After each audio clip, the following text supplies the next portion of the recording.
chat show is a great speaking and listening activity because it engages all children and gives them some motivation. It means every child in the class is actually part of the chat show, so therefore they all have a purpose to generate some questions. Okay, Wolf, so we're going to come out into the playground and we're going to creep and look for Little Red Riding Hood, but remember to be very, very quiet. So before the chat show actually takes place, I ask the children to think about getting into the role of the wolf. I do this by getting them to go out into the playground and pretend that they are actually the big bad wolf. Show those big, mean wolf teeth. Following this, when they go back to the carpet, I get the children to try and describe the wolf. Big! There's no yes. Creepy, scary, greedy, furry. Also, I ask them to think about what they'd like to ask the wolf should they get a chance to meet him. Have a think, press your wolf brains. What would you like to ask Mr. Wolf? How big are you? How long are your claws? As the learning objective was actually to pose questions, to begin with, I gave them a simple sentence. Ilhan in a big voice. I think you are very mean, Mr. Wolf. Is that a question? No. Why not? Because he hasn't got a question mark at the end. Can you put this sentence into a question? Savani. Why are you very mean? So once we've actually established what makes a good question, I ask the children to go back to their tables to actually come up with the questions themselves. Where do you live? How long toenails do you have? How long are your toenails? That's an excellent question. Why do you always eat children? I don't like it on your house. I don't have a... And make some lines here with your chairs. And I think here is our special guest, Mr. Wolf. Mr. Wolf, how are you feeling today? Very good. Very scary. Some of our audience have some questions. Let's have a question from the back. Do you have a car? No, I don't have a car, but I can be very sneaky and walk sometimes. So you like walking, do you, Mr. Wolf? Yes. In order to keep the chat show running, I actually act as the chat show host. I do this so that all children get a chance to take part, rather than the wolf choosing just his friends. And let's take a question from this gentleman over here. Why do you eat children? Why do you eat children, Mr. Wolf? They are tasty. Would anyone like to say anything to Mr. Wolf, especially about him eating children and find them very tasty? So when I'm acting as a chat show host, sometimes it's necessary to prompt the audience because sometimes they may hear a response from the wolf and then want to ask another question. Why don't you eat normal food? Because no one lets me buy them because I'm such a criminal. Why are you such a criminal? I am angry and no one lets me eat them. So I'm actually extending the children's own speaking and listening because I'm getting them to think about the response so they're actually listening, and then from that they're generating some more questions. Mr. Wolf, have a look around.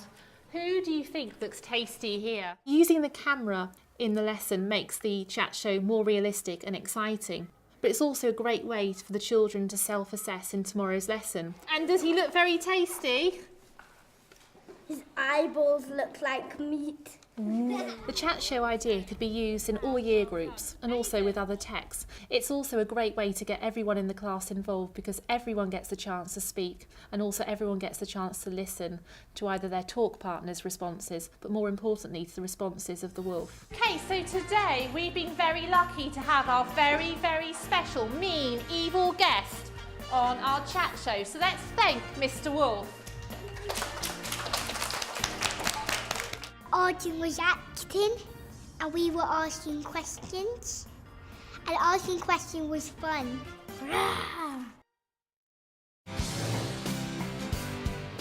Connective Cards is a great speaking and listening activity for the children to practice using their connectives as sentence openers. So, just to familiarise ourselves with where we got to yesterday. Now, we've been looking at the Prince, the Cook and the Cunning King. Can somebody tell me something that happens at the beginning of the story? Ellie knocks on the door, then the cook opens the door. Before beginning the Connective Cards activity, it's a good idea to remind the children of the story that they're going to be talking about. Remember how Ellie might have been feeling when she was entering that kitchen for the first time? Afraid? Afraid, yeah. Why would she be afraid, Ellie?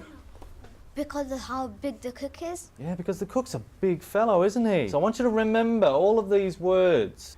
But perhaps the most important thing that we need to include today are some of our connectives. You're going to have a little bundle of connectives, as we normally do, and we're going to use those as our sentence openers. To start the activity, the children are given a sentence starter, which is read out by the first person in the group. It was a cold and miserable evening in Tudor times when Ellie and her mother walked up to the large wooden door of the kitchen. Once that sentence is read out, the next person takes a connective from the pile so that they can continue the story using the connective as a sentence opener. Above all, when Ellie opened the big fat door and saw the big fat cook, he was feeling very nervous. Indeed, she was feeling nervous as the cook was a big and fat man and very ferocious. As the game progresses, it turns into a continuous story, almost with no ending point. However, the cook was mean. Each group's given a different collection of connectives appropriate for their ability, and that can progress right through the year. So each time they play the game, they're getting a different set of connectives to use. Also, she opened the door and started to feel nervous and scared. After when they got in the kitchen, they met the cook. The way the activity works really allows me to focus on particular connectives or particular vocabulary that I want them to include in their writing. Get you to stop there? Okay.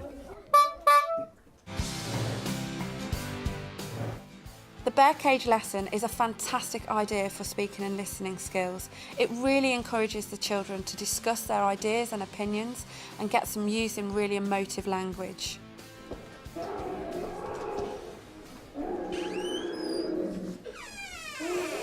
What I do is set my room up with the bear cage and make sure that the sound effects are working as well. What's happening in here? It really inspires them and gets them interested as to what the lesson is all about. It's exciting and they really are hooked in straight away. Okay, so Theo, if you could just come here for me. Right, Theo, you're going to need to back in for me, okay? So can you get down on all fours for me? Thank you. You turn round for me. Okay, Theo, I'm just going to put a couple of bars in, okay? How's it feeling, Theo? Trapped? How about lonely. said he felt a little bit lonely, guys. One of the really important things I think about teaching children is making it real and making them believe you.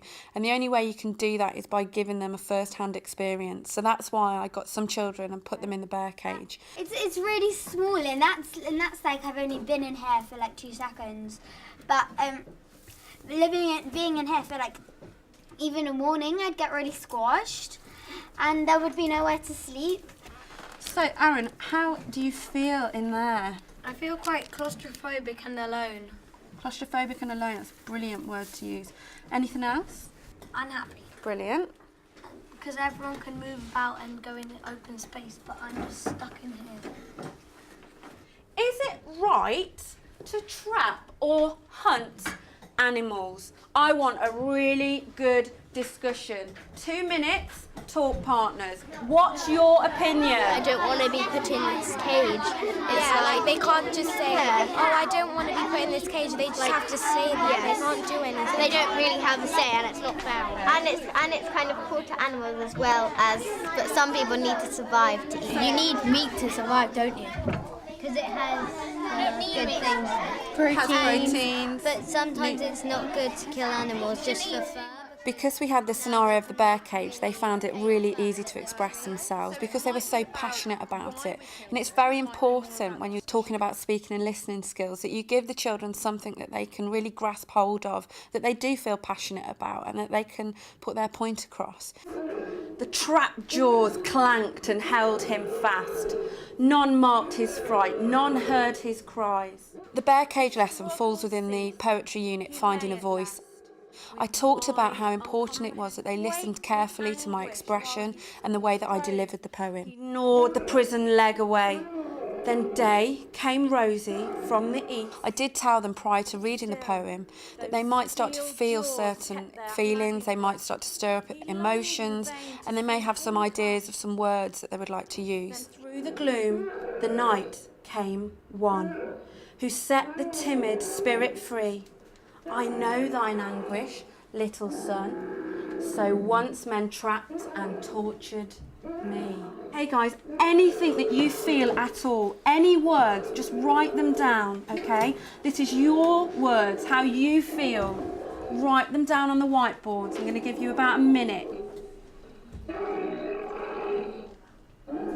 I wrote disgust, anguish, horrified, worried, small, cruelty, madness, bad, evil, upsetting, odd, wrong, and then madness. And I wrote sad really big because I think the animal would be sad, and well, I feel sad just thinking about those poor animals trapped in a cage. The speaking and listening element of the lesson really generated some fantastic vocabulary. The children then write all their ideas down and share these with each other and discuss them. They have different opinions, they have different ideas, but it's all about getting that vocabulary, getting that word bank for them to use throughout the next few lessons within poetry and coming up with a final fantastic piece. Trapped, deserted. No one cares. It's always much easier when you've actually done something to be able to talk about it. Frustrated in your attempts to get out. They bring you to dance. I'd probably end up going crazy. Infuriated. Why is this happening? Frightened. They ever let me go? Using the speaking and listening ball in a group situation can really up-level their speaking and listening skills throughout the class because it introduces a random element. Okay, we're going to be playing the copycat game and we're going to be using our speaking and listening ball here. You're only speaking when you have the speaking and listening ball, and when you haven't got the ball you need to be concentrating and listening and perhaps thinking about what you could add to the sentence of the person before. The ball rolled. The green ball rolled. The green shiny ball rolled. The hard green shiny ball rolled. Some children find it difficult to stay focused when they know their turn is not coming up immediately.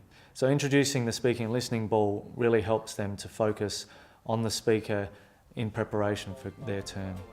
The game rolled far away to a land far, far away. To a land far, far away. The green shiny ball rolled far away in a land far, far away, which was in Mars. We're starting to develop a story here, aren't we? We're really expanding on our object.